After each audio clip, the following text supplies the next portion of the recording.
Oi, pessoal, tudo bem? Bom, a gente está aqui porque eu acho que a gente precisa ser capaz de falar e de entender as mudanças climáticas de uma forma mais clara e objetiva, sem todo esse bombardeamento que a gente recebe da TV e das mídias. Então, para isso, eu convidei a Fernanda Marcelo. A Fê se formou em oceanografia comigo. Hoje ela é mestre e doutoranda em oceanografia física pela USP. E o trabalho dela hoje gira justamente em torno de entender a influência das mudanças climáticas na circulação do oceano. Então, ela vai me ajudar a construir uma reflexão e um raciocínio com a base científica, né, Fê? Isso aí. Obrigada, Zé. Eu e o Zé, desde a graduação, nós somos acompanhados por uma sensação que nós sabemos de algo que as outras pessoas não conseguem enxergar. E hoje nós estamos aqui porque nós queremos ter certeza que vocês também estão enxergando. E nós trouxemos isso no formato de uma mensagem simples e clara, que é o planeta Terra em que a gente vive, ele está aquecendo e somos nós que estamos causando isso. E nós temos certeza disso, é grave, nós podemos consertar, mas tem que ser agora e nós precisamos de todos. E nós não queremos que vocês acreditem na gente e decorem essa mensagem, nós queremos que faça sentido para vocês também, e é por isso que nós estamos aqui para explicar, né, Zé? Eu acho que a gente pode começar do básico, então, para definir, deixar de forma clara o que é a mudança climática, o termo, quando a gente usa, de que a gente está falando, né? É do aquecimento em si? Mudança climática é a mesma coisa que aquecimento? Acho que a Fê pode ajudar a gente a entender isso melhor. Isso, vamos por partes e primeiro tentar entender como que nós sabemos de fato que está aquecendo e o porquê que está aquecendo. Então, se nós pensarmos na Terra, no sistema climático, o que permite a temperatura como a gente conhece é a presença da atmosfera e o efeito estufa. E o efeito estufa é a capacidade dos gases que compõem a atmosfera de reter o calor próximo à superfície na medida certa, sem deixar escapar tudo de volta para o espaço. Só que o efeito estufa, ele depende da quantidade, a composição e o tempo de permanência desses gases na atmosfera. E o CO2, ele é o principal gás do efeito estufa, o gás carbônico, né, por uma combinação desses fatores. E desde 1950 foi inventada uma máquina que media os níveis de CO2 na atmosfera e foram espalhadas estações de medição pelo globo todo. E com o tempo, essas estações foram todas apontando para um aumento dos níveis de CO2 na atmosfera. Então, esse aumento foi de 313 desde a primeira medida em 1958 a mais de 410 partes por milhão hoje em dia. E como o CO2 ele é muito eficiente em aprisionar calor, os níveis da temperatura de superfície acompanharam esse aumento dos níveis de CO2. E é assim que nós sabemos, né, que a Terra está aquecendo e que isso está associado principalmente a esse aumento dos níveis de CO2 na atmosfera. E então o termo aquecimento global, ele se refere simplesmente a um agravamento do efeito estufa. E esse efeito estufa que a gente está acostumado a falar pode ser compreendido, então, né, como uma mudança climática, só que de uma forma em que esse efeito está se agravando, né, com o passar do tempo. E eu acho que uma das questões em cima disso é como é que a gente sabe que é a gente que está modificando, né? Por que esse efeito não é natural? Eu acho que a gente pode pegar pelo ponto de vista da ciência. A ciência entende que nenhuma das outras possíveis causas naturais conseguem explicar a velocidade e a direção das mudanças que estão acontecendo agora, né? E justamente porque a gente tem um modelo numérico que consegue prever o clima e o funcionamento do sistema climático com todos os componentes que atuam, só que a gente não consegue entender o clima do jeito que ele está hoje sem adicionar esses milhões de toneladas dos gases de efeito estufa que o homem inseriu, principalmente depois, quer dizer, justamente depois da Revolução Industrial, né, de 1950 para cá, a gente começou a ter muita queima de combustíveis fósseis. Então, a gente só consegue entender o clima de hoje, esse aquecimento, se a gente inserir essa variável que o homem está causando, né? A gente também existe um argumento por trás, acho que a Fê já está cansada de escutar isso também, que o clima da Terra já mudou muito no passado e que isso é uma coisa natural. Então, como contra-argumentar isso, né? Acho que dentro da academia científica a gente entende que todas essas variações antigas do clima, elas são de forma natural e nunca se teve uma variação tão rápida, tão abrupta quanto a gente está tendo agora. Se a gente entender a atividade solar ao longo do tempo, as forçantes orbitais da Terra, o ciclo de Milankovitch e os efeitos líquidos dos vulcões, pegar todas essas variáveis naturais, a gente não consegue entender por que está aquecendo. Na verdade, a gente estaria numa curva de resfriamento.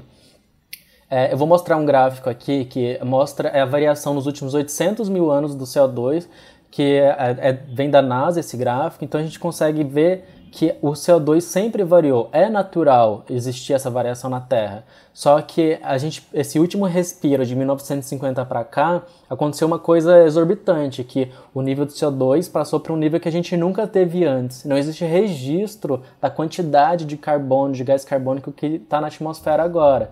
E isso aconteceu depois da Revolução Industrial.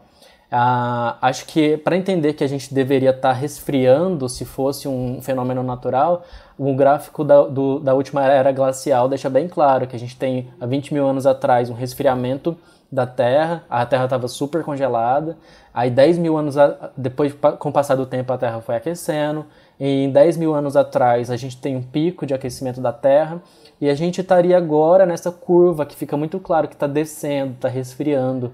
Essa é a média de temperatura do globo, né? Então não explica esse pico que a gente tem de aquecimento. E eu acho que só para a gente entender como que é vazia essa perspectiva de que o homem é muito insignificante e pequeno para conseguir influenciar a Terra, né? É só a gente pegar o fato de que em poucos anos a gente inseriu na atmosfera uma quantidade de combustíveis, de queima de combustíveis fósseis, que levaram milhões de anos para se adaptar e para se formar lá afundados, né?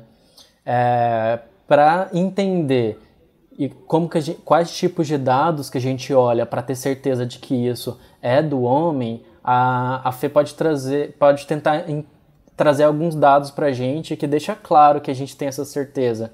O que dentro da ciência a gente olha? Então, nós conseguimos saber, por exemplo, que o excesso de CO2 na atmosfera ele é proveniente das nossas emissões, não é um CO2 proveniente da natureza, porque esse CO2 dos combustíveis fósseis ele já perdeu a sua radioatividade, enquanto o carbono do CO2 da natureza ele é um carbono vivo, um carbono mais novo, então ele ainda tem essa componente radioativa, e a ciência já consegue medir isso hoje. E além do aumento dos níveis da temperatura e do CO2 na atmosfera, nós temos outras linhas de evidência que apontam tudo para a mesma coisa, que são as mudanças climáticas causadas pelo homem. Por exemplo, nós conseguimos medir que houve um aquecimento da baixa atmosfera, enquanto há um resfriamento da alta atmosfera. E se fosse, por exemplo, se esse aquecimento tivesse sido causado pelo Sol, ia esquentar todos os níveis da atmosfera de uma forma igual. Mas como a gente está aumentando os gases do efeito estufa, o aquecimento está ficando restrito a essa parte mais baixa, enquanto a parte mais alta resfria. Isso é uma outra linha de evidência. E, além disso, nós conseguimos medir que a radiação que escapa de volta para o espaço está diminuindo, enquanto a radiação que volta para a superfície da Terra está aumentando. Então, esses são outros exemplos de evidência. E, além disso, tem os oceanos, que eles absorvem 90% do aquecimento global, né? É só você pensar que a Terra ela é 70% água e os oceanos eles têm uma massa 250 vezes maior que a atmosfera. Então, eles estão aquecendo muito mais e nós conseguimos medir isso na coluna d'água. Eu ia só dizer que isso é uma coisa já muito comum dentro da ciência de se falar, né? Tem um consenso científico muito grande a respeito desse fator, e que tem um trabalho que eu trouxe aqui que mostra que 97% da comunidade de cientistas do mundo todo entendem e não discutem mais que se está acontecendo o aquecimento global e que ele é realmente causado pelo homem. Então já tem uma concordância muito grande, já não se discute. Na verdade, o que se discute hoje são formas que a gente poderia reverter isso, né? O que a gente poderia estar fazendo a nível individual e comunitário para reverter esse problema. Mas claro que tem uma parcela, existe uma parcela aí nesse trabalho de 3% que não concorda com isso. Mas o fato desses 3% não endossarem o aquecimento global causado pelo homem não significa que esses 3% têm argumentos válidos. A ciência hoje em dia já consegue rebater cada um dos argumentos dos céticos, né, que a gente chama, que não acreditam no aquecimento global causado pelo homem. E, inclusive, tem estudos apontando que muitos desses negacionistas são financiados pela indústria do petróleo. Então, tem uma grande polêmica aí, né? E a gente poderia, dentro de todos esses fatores, entender por que é tão grave pra gente. Por que a gente está discutindo aqui, né, essas mudanças. Eu acho que tem muito mais a ver com a gente entender que vai aumentar os desequilíbrios no planeta Terra. Não que a tendência não é linear de todos os fatores, né? O termo aquecimento global, na verdade, então está se referindo a uma média, enquanto que regionalmente a gente tem algumas mudanças climáticas. Então, por isso que é difícil para as pessoas entenderem que na minha região está esfriando, eu não senti isso, porque isso não acontece de forma homogênea. Por exemplo, se a gente for falar do nível do mar, o nível do mar em alguns lugares vai aumentar, e tem aumentado, já aumentou bastante, mas tem regiões que isso não acontece, ou acontece em uma escala menor, né, Fê?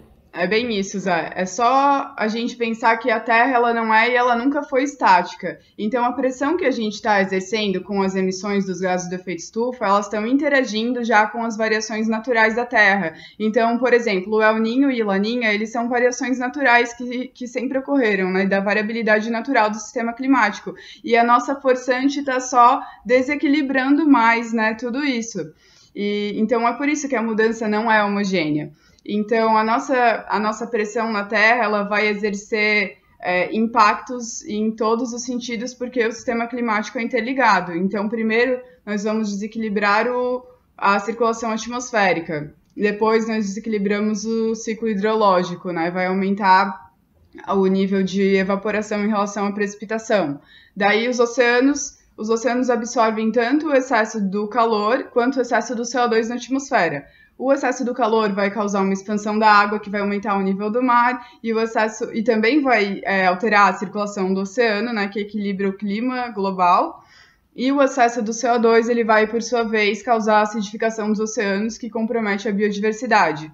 Daí, se nós pensarmos na criosfera, que é a parte congelada, também o derretimento do gelo vai diminuir o albedo, que é a capacidade que o gelo tem, porque ele é branco, de refletir a radiação de volta. E isso vai expor superfícies embaixo que são escuras, e isso vai aumentar a absorção de calor. E daí o derretimento do gelo vai causar também uma elevação do nível do mar. Então tá tudo interligado no sistema climático, né? E é grave justamente por causa dos feedbacks, que são os mecanismos de retroalimentação. Então, por isso que as pessoas às vezes não entendem por que só esquentar 1, 2 graus Celsius de temperatura é muito. É porque existe um efeito borboleta no sistema climático, os efeitos são amplificados, né, por causa desses feedbacks justamente. Então, para ter uma noção, na última era do gelo, tinha uma cobertura de 1 quilômetro de gelo na costa leste dos Estados Unidos. E a temperatura só estava cerca de 3 a 4 graus Celsius mais baixa do que hoje. Então, isso dá uma noção do quanto o sistema é de fato sensível. Mas É como que 1 ou 2 graus muda muita coisa, né, no balanço global. Mas acho que a gente pode falar um pouco de como que a gente pode reverter tudo isso. É uma gama de informações muito grande, acho que a gente levaria mais uma palestra para falar de cada tópico, né? Mas como é que a gente poderia reverter isso? Em primeiro lugar, eu diria que, baseado em tudo que a Fê falou, a gente tem que reconhecer que a gente é responsável por esses problemas, né? E como a gente é responsável, a solução tem que estar na nossa mão. E que tudo gira em torno da nossa forma de consumo, do consumo de energia, do tipo da fonte de energia que a gente usa. E a gente precisa entender que a gente tem que parar de colocar CO2 na atmosfera, que isso não está distante da gente. Então, eu acho que parar para pensar a obtenção de energia vindo do petróleo, tanto de energia que a gente queima com os carros, de uso de materiais que são derivados de sacola, de plástico, a gente tem que ter essa consciência para agir de forma individual e agir de forma comunitária. Eu acho que começa por aí, né? É isso, existem as soluções tanto a nível individual, que a gente pode pensar como um bottom-up, e a nível mais abrangente, que seria um top-down, mais associado aos tomadores de decisão. Mas a questão é que as duas são importantes, nós precisamos dar atenção às duas. Então, assim, por exemplo, a nível individual, tudo gira em torno de você diminuir a sua pegada de carbono, que é o seu impacto no meio ambiente.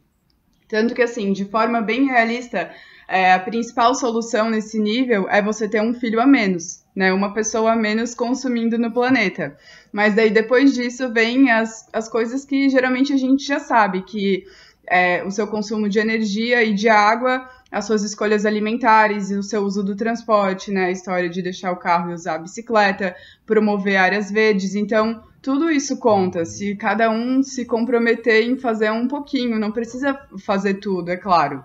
Né? Então, essas são as soluções a nível individual. Eu acho que a gente pode enfatizar também outras soluções que vão além das obras, que a gente escuta sempre, né? Que é o nosso poder como consumidor, de ter pressão sobre o mercado, de consumir produtos, escolher realmente produtos que são mais sustentáveis ou que não tem essa pegada grande. Talvez valorizar os produtores locais, diminuir a distância, né, do produto até a tua casa. Existe uma grande discussão sobre isso.